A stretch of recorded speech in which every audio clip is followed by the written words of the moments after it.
नमस्कार दोस्तों, स्वागत है आप सभी का हमारे चैनल वर्कअप सीसी में। फ्रेंड्स, आज मैं आप लोगों के लिए एक बहुत ही इम्पोर्टेंट विषय लेके आया हूँ। विषय है कि यदि कोई प्राइवेट कर्मचारी जिसका पीएफ कट रहा है किसी कंपनी में और उसके साथ कुछ मिस हैपनिंग हो जाती है, कोई दुर्घटना हो जाती है और वह इस दुनिया में नहीं रहता है, तो फिर उसके परिवार को पीएफ के द्वारा, ईपीएफओ द्वारा कितना रुपया दिया जाएगा एज ए इंश्योरेंस, कितना रुपये इंश्योरेंस प्राप्त होता है। पीएफ के अलावा आपके पीएफ में जो पैसा जमा है वो पैसा, उसका ब्याज का पैसा, पेंशन का पैसा और इसके अलावा एक इंश्योरेंस का भी पैसा इसमें लिंक होता है, जो ज़्यादातर मेंबर्स को ये बात पता नहीं होता है। आज हम इसके बारे में डिटेल्स जानकारी आपको देने वाला हूँ। मैं यह सब इसलिए बता रहा हूँ ताकि यदि कोई मेंबर, कोई सदस्य, कोई प्राइवेट कर्मचारी किसी के साथ ऐसा नहीं होना चाहिए, लेकिन खुदा न खास अगर कुछ हो जाता है तो उसके परिवार को, उसके घर के सदस्य को यह बात पता होना चाहिए, तभी तो वो क्लेम कर सकता है, तभी तो वो ले सकता है। कोई सदस्य अगर नहीं रहता है घर पे तो उसकी कमी जिंदगी भर महसूस होती है, लेकिन अगर उसके परिवार को आर्थिक तंगी आती है, पैसे की दिक्कत आती है, तो ये बहुत ज़्यादा दिक्कत की बात है, बहुत ज़्यादा दिक्कत की बात है।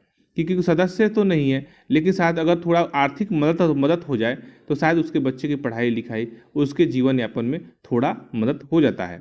इसलिए मैं आज इस वीडियो में एक ऐसे विषय को लेकर आया हूँ जो ज़्यादातर लोग नहीं बताते हैं और ज़्यादातर सदस्यों को ये बात पता नहीं होता है, जिसके कारण से वो इसका लाभ नहीं ले पाते हैं। और बहुत सारे लोगों को पता भी होता है तो कैसे अप्लाई करना है, कहाँ जाना है, किससे मिलना है, अगर कोई छोटी मोटी प्रॉब्लम आ जाए तो कैसे उसको सही करना है।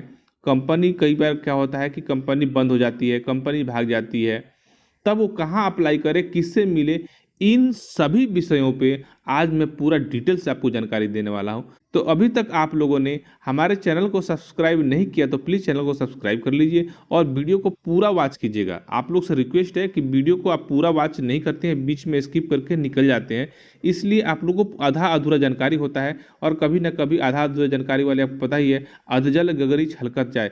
अधूरा ज्ञान हमेशा ही खतरनाक होता है, बहुत ही डेंजरस होता है। आधा ज्ञान होगा तो कहीं ना कहीं आप फंस जाएंगे।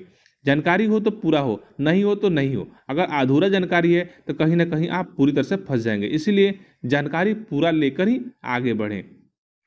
मैं बात करने वाला हूं ईपीएफओ द्वारा दिया जाने वाला एक इंश्योरेंस स्कीम है, जिसको हम बोलते हैं शॉर्टकट में ईडीएलआई।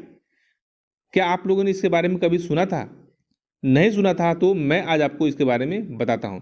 यह ईडीएलआई हर ईपीएफ मेंबर्स का ऑटोमेटिक हो जाता है।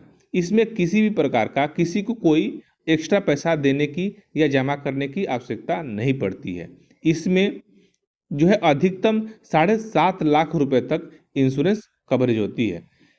सदस्य का किसी भी प्रकार से अगर कुछ उसके साथ हो जाती है, वह दुनिया में नहीं रहता है, तो उसके परिवार को या उसके बच्चे को, अगर उसके बच्चे भी नहीं है, परिवार भी नहीं है, तो उसके जो कानूनी उत्तराधिकारी हैं उसको, अगर कोई कानूनी उत्तराधिकारी नहीं है तो उसके माता पिता को, जो भी उसके गार्जियन है उसको उसके इंश्योरेंस का पैसा दिया जाता है। उसके पीएफ के पैसे के अलावा, उसके पेंशन के पैसे के अलावा ये पैसा एक मुश्त दिया जाता है। लेकिन इसको अप्लाई कैसे करें, इसके लिए कौन सा फॉर्म भरें? इसको अप्लाई करने के लिए फॉर्म 5IF, फॉर्म 5IF ये फॉर्म भरा जाता है। ऑफलाइन या ऑनलाइन दोनों ही तरीके से फॉर्म भरा जाता है। ज़्यादातर इस स्थिति में ऑनलाइन फॉर्म नहीं भरना चाहिए, ऑफलाइन ही भरना चाहिए, क्योंकि इसमें आपकी प्रॉपर डॉक्यूमेंटेशन हो जाती है। और यह फॉर्म भरने के साथ साथ इसके सपोर्टिंग में क्या क्या डॉक्यूमेंट देना है, इसके सपोर्टिंग में फॉर्म के साथ साथ आपका जो पीएफ का डिटेल्स देना होता है, और जो भी उसके कानूनी उत्तराधिकारी हैं जैसे कि पत्नी, उसके बच्चे, जो भी है उनका एक डॉक्यूमेंट देना होता है। और अगर उसके पत्नी या उसके बच्चे नहीं है तो कोर्ट से एक कानूनी उत्तराधिकारी का सक्सेशन सर्टिफिकेट जिसको बोलते हैं वो बनवा लिया जाता है, वो अटैचमेंट दिया जाता है। और व्यक्ति का डेथ सर्टिफिकेट भी इसमें अटैचमेंट किया जाता है। और जिस पीएफ ऑफिस में उनका पीएफ कट रहा था उस पीएफ ऑफिस में जाकर ये फॉर्म जमा करवाना होता है। लेकिन उसके पहले इस फॉर्म को सत्यापित करना होता है। सत्यापित आपके कंपनी के द्वारा ही सत्यापित करवाया जाता है। अगर आपका कंपनी किसी कारण से बंद हो चुकी है और कंपनी आपका भी कार्य में नहीं है, तो आप इस फॉर्म को किससे सत्यापित कराएंगे? तो इसके लिए आपको इस फॉर्म को सत्यापन कराने के लिए आप नज़दीकी किसी भी बैंक ब्रांच से, बैंक मैनेजर से भी सत्यापित करा सकते हैं, या इसको आप स्थानीय सांसद या विधायक से सत्यापित करा सकते हैं। कोई भी राजपत्रित अधिकारी है, मजिस्ट्रेट है, स्थानीय नगर पालिका है, पोस्ट मास्टर है या उप पोस्ट मास्टर है, ईपीएफ या सीबीटी के कोई भी क्षेत्रीय समिति के सदस्य, उससे इस फॉर्म को सत्यापित करा सकते हैं। अगर आपका नियोक्ता नहीं है, तो आपका कंपनी बंद हो गया, कंपनी नहीं है, आपको जिस कंपनी में सदस्य काम कर रहे थे कंपनी बंद हो चुका है, तो आप इसका जो अटेस्टेड या इसको फॉर्म को कराने के लिए, सत्यापन कराने के लिए आप इन लोगों से करा सकते हैं।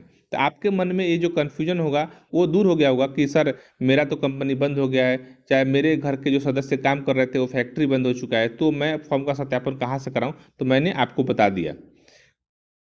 अगर कोई सदस्य पहले से ही अपने पीएफ में नॉमिनी का नाम ऐड करा के रखा है, नॉमिनी में अपने अगर वाइफ का नाम ऐड करा के रखा है या माता पिता का नाम ऐड करा के रखा है पहले से ही, या फिर कोई उसका माता पिता भी नहीं है, उसके वाइफ भी नहीं है, उसके बच्चे भी नहीं है, तो यदि कोई अपना कानूनी उत्तराधिकारी का नाम ऐड करवा के पहले से ही रखा है और वह सदस्य इस दुनिया में नहीं रहता है, किसी कारण बस उसके साथ कुछ मिसहैपनिंग हो जाती है, तो उसके उत्तराधिकारी को, उसके नॉमिनी को भाग दौड़ करने की आवश्यकता नहीं पड़ती है। उसको बहुत सारे डॉक्यूमेंट लगाने की जरूरत नहीं पड़ती है। बस उसको अपना जो जिस खाते में पैसे आना है उस खाते का कैंसल चेक, और जो व्यक्ति सदस्य इस दुनिया में नहीं है उसका मृत्यु प्रमाण पत्र यानी कि डेथ सर्टिफिकेट, ये सब दो चार कुछ डॉक्यूमेंट देकर, अटैचमेंट देकर वो फॉर्म सत्यापित करा के और आगे का प्रोसेस करा सकता है। तो इसमें बहुत ही आसान हो जाता है। इसीलिए आप लोग से बार बार, मैं कई बार पहले भी वीडियो में कह चुका हूँ कि यदि आप लोगों ने अभी तक ई नॉमिनेशन नहीं किया है आपके पीएफ में, तो नॉमिनेशन अवश्य कर लें फटाफट। अगर आप लोगों को नॉमिनेशन करने में कोई दिक्कत आती है तो आप हमें वीडियो पे कमेंट करें। वैसे मैं नॉमिनेशन से संबंधित 2-3 वीडियो अपने चैनल में डाल कर रखा हूँ, आप उस चैनल को भी हेल्प लेके आप नॉमिनी अपना अपडेट कर सकते हैं। ईडीएलआई की गणना कैसे की जाती है? तो ईडीएलआई की गणना मैं आपको पहले ही बता चुका हूँ, एक बार फिर से बताता हूँ कि पिछले 12 महीने में आपने कितना कमाया, 12 महीने में कितना कमाया गुणा 35। अब पिछले 12 महीने में आपने कितना कमाया उसका औसत निकाल लें, एवरेज, और उसको 35 से गुणा कमाए करेंगे तो आपका होता है ईडीएलआई का अमाउंट, यानी कि इंश्योरेंस का अमाउंट, इतना आपको मिलता है। दूसरा, इसमें अधिकतम 7 लाख रुपए तक इंश्योरेंस मिलता है, उससे ज़्यादा नहीं मिलता है, ठीक है। और ईडीएलआई के लिए आपको कोई भी शुल्क देना नहीं पड़ता है, वो लिंक्ड होता है, ईपीएफ के साथ लिंक होता है, उसमें से अपना चार्ज जितना कटना होता है वो कट जाता है, ठीक है। तो आशा करता हूँ कि आप लोग ईडीएलआई के बारे में अच्छे से जान गए होंगे कि किसको मिलेगा, कितना मिलेगा और कौन सा फॉर्म भरा जाता है और क्या क्या दस्तावेज लगाना होता है और क्या क्या सावधानी बरतनी होती है। मैं तीनों ही आपको चारों बात बता दिया हूँ, और आशा करता हूँ कि आप लोग को यह बात अच्छे से समझ में आई होगी। अगर नहीं आई होगी तो प्लीज़ आप लोग से रिक्वेस्ट है कि प्लीज़ आप लोग इस वीडियो पे कमेंट करें कि आप लोग को क्या समझ में नहीं आई, तो आपको हम आगे इसके बारे में मदद करने की कोशिश करूँगा। वीडियो पूरा देखने के लिए आप सभी को बहुत बहुत धन्यवाद।